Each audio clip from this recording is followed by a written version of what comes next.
అది వ్యక్తి స్వార్థము, సమాజ స్వార్థము, దేశాల సమాజము, మతాల ఆధిపత్య పోరాటాలు, అనేక ఫ్యాక్టర్స్ ఉన్నాయి. అంటే సార్ అంటే జనరల్ గా సాంప్రదాయాలు అలాగే ఇక్కడ పద్ధతులు ఇవన్నీ కొనియాడడం వేరు, శివతత్వం గురించి ప్రత్యేకించి మాట్లాడడం వేరు. దీన్ని ఎలా చూడొచ్చు అంటారు? అంటే ఒక అత్యద్భుతమైనటువంటి ఒక ప్రక్రియ, ఒక తాదాత్మ్యం చెందేటువంటి విషయం అది. శివతత్వం గురించి మాట్లాడడం అంటే అది ఎవరికి అది ఎవరు కూడా దానికి ఆది అంతం చెప్పలేమండి. ఈ నేపథ్యంలో ఆయన దాని గురించి మాట్లాడి దాన్ని పొగడ్డం, ప్రపంచం మొత్తం అది ఫాలో అయితే మంచిదని చెప్పడం కూడా చాలా మంచి విషయం. అంటే నాకు నా పరిధి లోపల సాధారణంగా ఆడియన్స్ కి అర్థమయ్యేటువంటి ఒక 4-5 విషయాలు చెప్తా. పూర్తిగా ఆధ్యాత్మిక ప్రవచనంగా కాకుండా జనరల్ వారు శివతత్వం గురించి చెప్పింది. ఇవాళ శివతత్వము ఇవాళ యూనిటీ ఇన్ డైవర్సిటీ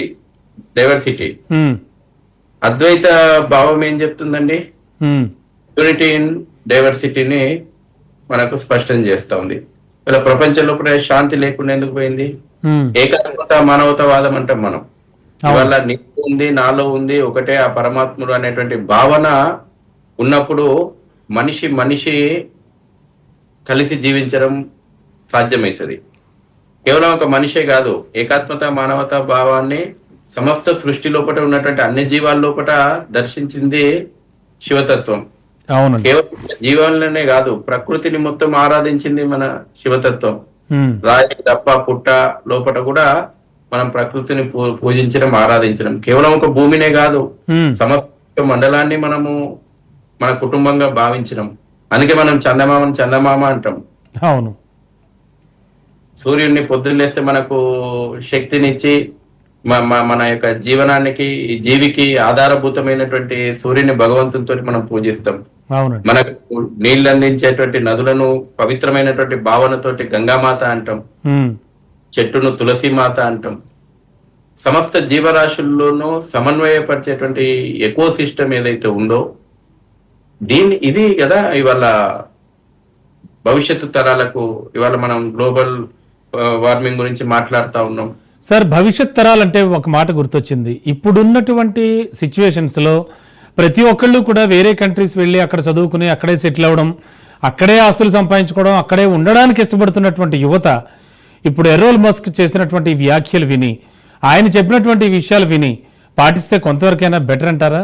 ఎట్లా అనిపిస్తోంది? వీళ్ళు ఏమైనా అర్థం చేసుకుంటారా ఇప్పుడు యువత లోపట చాలా మార్పు వస్తుంది. అనేక విషయాలపైన పరిశోధనలు చేస్తా ఉన్నారు. చాలా కాలము హిందుత్వం గురించి మాట్లాడితేనే అదేదో సెక్యులరిజం పునాదులకు ఏదో అడ్డం వచ్చినట్టు ఈ రకమైనటువంటి ఒక వాతావరణంలోకి మనం నెట్టేసిండ్రు కదా ఈ రాజకీయాలు, ఈ వ్యవస్థలు. తర్వాత ఇప్పుడు ఇవాళ చూస్తున్నాం మళ్ళాంటి టీవీ ఛానళ్ళు తప్పకుండా అసలు వాస్తవం ఏంది, ఏది వాస్తవం, ఏది అవాస్తవము, ఏది నిజం అనేటువంటి విషయాలు చర్చలు జరుగుతున్నాయి కదా.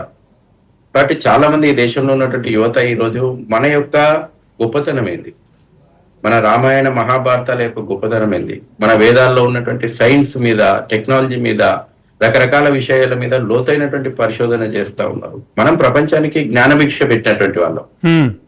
ప్రపంచానికి జ్ఞానభిక్ష పెట్టింది మన నాగరికత.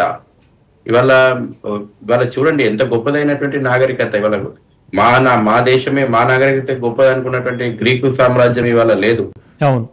మ్యూజియంలో చూడాలి, మెసోపటోమియా సంస్కృతి వాళ్ళ కనబడదు, ఈజిప్ట్ సంస్కృతి వాళ్ళ పిరమిడ్లు మాత్రమే దర్శనం ఇస్తాయి. కానీ మన గొప్పదైనటువంటి సనాతనమైనటువంటి ధర్మము నిత్యము, సత్యము, శాశ్వతము. అందుకే ప్రవహించే గంగలాగా నిత్యం మనం పవిత్రంగా ఉన్నాం.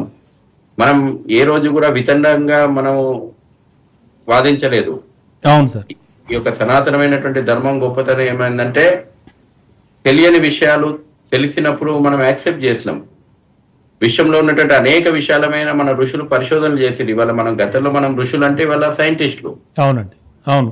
ప్రతిదీ మనకి మార్గదర్శకులు వాళ్ళే కదా సార్. సత్యాన్వేషణ, సత్యం ఇదే సత్యం అని మనం ఎక్కడ కూడా గిరిగీసుకొని ఉండలేదు. ఈ రోజుకు మనము భూమి బలపరుపుగా ఉంది అని నమ్మేటువంటి మతాలు ఉన్నాయి. మనం అంతర్జాతీయ ఖగోళ లోపల నాసా ఒక స్పేస్ సెంటర్ ను డెవలప్ చేసి మొత్తం ప్రపంచాన్ని జల్లెడబడుతుంటే కూడా ఈ రోజుకు కూడా భూమి గుండ్రంగా లేదు, బలపరుపుగానే ఉంది, మా మతం ఇటనే చెప్పిందని నమ్మేటువంటి మతాలు ఉన్నాయి. ఉన్నాయి, అవును. ఖచ్చితమైనటువంటి ధర్మం అది కాదు. నిత్యం నిత్యం సత్యాన్వేషణ. ఇవాళ ప్రతి దాంట్లో దేవుణ్ణి నిరాకారాన్ని కూడా మనం యాక్సెప్ట్ చేసినాం. ఇవాళ మనం కనిపించని గాలిని మనము దేవుడిగా పూజించినాం. ఇలా చాలా మంది ప్రశ్నిస్తా ఉంటారు, దేవుడు కనబడతాడా, దేవుడు కనబడ్డాని కానీ. నీకు గాలి కనబడుతుందా? ప్రాణం కనబడ్డదా? లోపల ఉంది. నువ్వు ఎట్లా ప్రతిరోజు సజీవంగా ఉండగలుగుతున్నావు? నీ మనస్సు నీకు కనబడుతుందా? నీ బుద్ధి నీకు కనబడుతుందా? నీ లోపల నుంచి నీ బుద్ధి, నీ మనసు బాగాలేదు, నీ మనసు ఎక్కడుంది? నిజంగా దేవుడు కనిపిస్తున్నాడా అని వేరే వాళ్ళు అడగడం అనేది అది నిజంగా అవివేకమైనటువంటి ప్రశ్న అండి, అందులో డౌట్ లేదు. సార్ ఇక్కడ మరో విషయం కూడా ముఖ్యంగా, ఆయన అంటే వేరే కంట్రీలో యుఎస్ లో ఉంటూ కూడా ఆయన వేరే మతస్థులే కూడా నాకు హిందూ మతం చాలా ఆకర్షణీయంగా కనిపిస్తోంది, హిందూ మతం అత్యంత పురాతనమైందని కూడా చెప్పుకురావడం జరిగింది. ఆయన దీన్ని ఎలా చూడాలంటారు? ప్రపంచంలో ఎక్కడ మీరు తవ్వకాలు జరిగినా చూడండి, సనాతనమైనటువంటి ధర్మం యొక్క అవశేషాలే దొరుకుతా ఉన్నాయి. సరే, కాలక్రమంలో ఒకటి జిహాద్ కారణంగా, క్రుసేడ్ల కారణంగా అక్కడ స్థానిక సంస్కృతులు కొన్ని మాపబడ్డాయి. అవునండి. ఇవాళ నేను ఇక్కడ ఒక దగ్గర కూర్చున్నా, వెనకాలనే సూర్య దేవాలయం ఉంది. ఒకప్పుడు ఇరాన్ లో సూర్యుడిని పూజించేటువంటి ఆరాధన పద్ధతి ఉండే. ఇప్పటికీ ఇరాన్ ఇక్కడ వాళ్ళ దేవాలయాన్ని కట్టుకుని పూజిస్తా ఉన్నారు. కానీ వాళ్ళ జిహాద్ కారణంగా ఇస్లాం కంట్రీగా మారిపోయింది. ఇవాళ అనేక మతాలు కూడా తమ ఆధిపత్యం కోసం ప్రపంచంలో అశాంతిని రాజేస్తా ఉన్నాయి. కేవలం సనాతనమైనటువంటి ధర్మము, హిందూ ఫిలాసఫీ, హిందూ జీవన విధానం మాత్రమే ఈ ప్రపంచానికి శాంతిని అందించగలుగుతాయి. అది ఏ శాంతి? వ్యక్తిగతమైనటువంటి మానసిక శాంతి నుంచి మొదలు పెట్టుకుంటే ప్రపంచం లోపల శాంతిని సాధించే వరకు అన్ని రకాలైనటువంటి శాంతి. ఇప్పుడు శివుడు, మనము లయకారుడు, శివుడు డిస్ట్రాయర్ అని అంటాం. కేవలం అంటే భౌతికంగా డిస్ట్రాయ్ చేయడం కాదు దాని అర్థము. మన ఇగ్నోరెన్స్ ను, మన ఇగోను, మనలో అజ్ఞానాన్ని, నెగటివ్ టెండెన్సీస్ ను డిస్ట్రాయ్ చేస్తాడు. అదే శివతత్వం చెప్పింది. అదే వల్ల ఎరోల్ మాస్క్ గమనించిండు. శివుని త్రిగుణాలు ఏ రకంగా మనకు సమన్వయం అయితే, ఆ సమన్వయం వల్ల ఏ రకంగా మనిషి నిస్వార్థంగా ఉండాలి, ఏ రకంగా రియలైజ్ కావాలి, ఏ రకంగా మెడిటేషన్ లో ఉండి తనకు తాను. ఇవాళ యోగా రాబోయే రోజుల్లో మనం యోగా డే చేసుకుంటున్నాం. అవునండి, జూన్ 21 మూలంగా ఇది మతం అని రుద్దింది. ఇవాళ యోగా మనిషి ఆధ్యాత్మిక బలం ఏ రకంగా ఉంటుంది, మానసికంగా ఏ రకంగా సంతులనం చెందగలుగుతారు. వ్యక్తి ఇప్పుడు ఏ వ్యవస్థ మీద ఒక వ్యక్తి ప్రభావం ఉంటది. ఇవాళ కొన్ని దేశాలు ఎందుకు ఇవాళ యుద్ధోన్మాదులుగా ఉన్నాయి? ఎందుకు ఇవాళ పాకిస్తాన్ ఇవాళ పహల్గామ్ లో వచ్చి దాడి చేసే వివరచన చేసింది?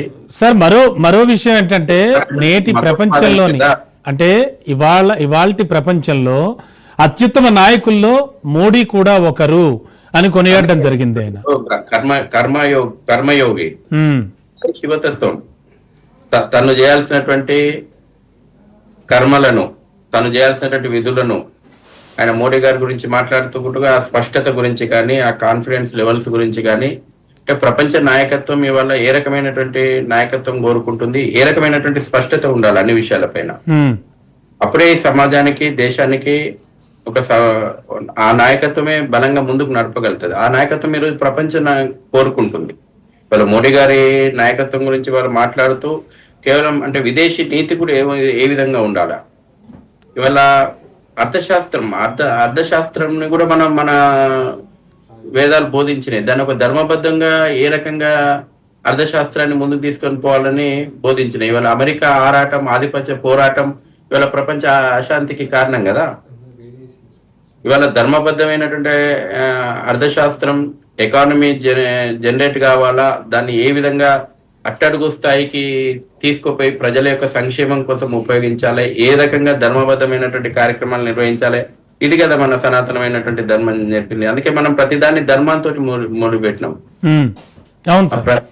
ప్రతి రంగాన్ని మనం ధర్మంతో ముడిపెట్టినాం. ఏదైనా ధర్మబద్ధంగా ఉండాలి. వాళ్ళ టెక్నాలజీ ఉంది, టెక్నాలజీని ప్రపంచ శాంతి కోసం ఏ రకంగా ఇవాళ ఆర్టిఫిషియల్ ఇంటెలిజెన్స్ యుగంలోకి మనం ఒక్కొక్క అడుగు ముందుకు పోతా ఉంది. దీన్ని ప్రపంచ శాంతి కోసం, ప్రజల యొక్క బాగు కోసం, నిజంగా ఈ టెక్నాలజీ రేపు పేదరికం పోవడం కోసం, నిజంగా ఈ టెక్నాలజీ రేపు ప్రజల ఆరోగ్యం కోసం, నిజంగా ఈ టెక్నాలజీ ప్రజల యొక్క సర్వోన్నత అభివృద్ధి కోసం ఎట్లా ఉపయోగించాలో ఉపయోగించవచ్చు. అదే దాన్ని మిస్యూజ్ చేస్తే కాబట్టి ఇవాళ మతాల పేరు మీద ఏ రకమైనటువంటి మారణహోమం జరిగింది.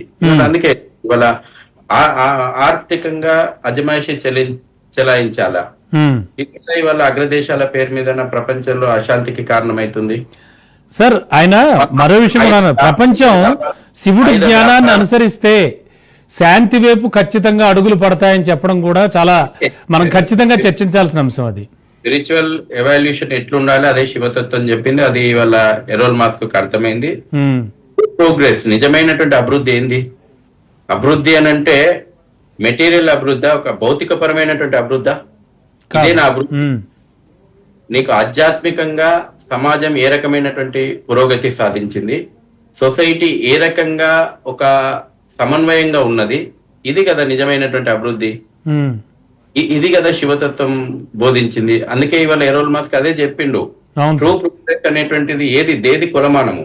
ఇవాళ ఫిలాసఫీలో నువ్వు మనిషి 1000 కోట్లకు అధిపతి అవడం నీ జీవితం యొక్క లక్ష్యమా, నువ్వు జీవితాన్ని అనుభవించడము, లేకపోతే జీవితం అనుభవం ఒకటే కాదు, జీవితాన్ని సార్థకం చేసుకోవడం అనేది మన ఫిలాసఫీ చెప్తుంది. ఎథికల్ వాల్యూస్ ఉండాలా, లీడర్షిప్ ఎట్లుండాలి, అదే నిస్వార్థంగా ఎట్లుండాలి, సస్టైనబుల్ ప్రోగ్రెస్ ఎట్లుండాలి, ప్రాక్టీస్ ఎట్లుండాలి, ఇవన్నీ కూడా శివతత్వం చెప్తుంది కదా. ఇంకా అయినటువంటి ఆధ్యాత్మికంగా ఇంకా మనం లోతుల్లోకి పోతూ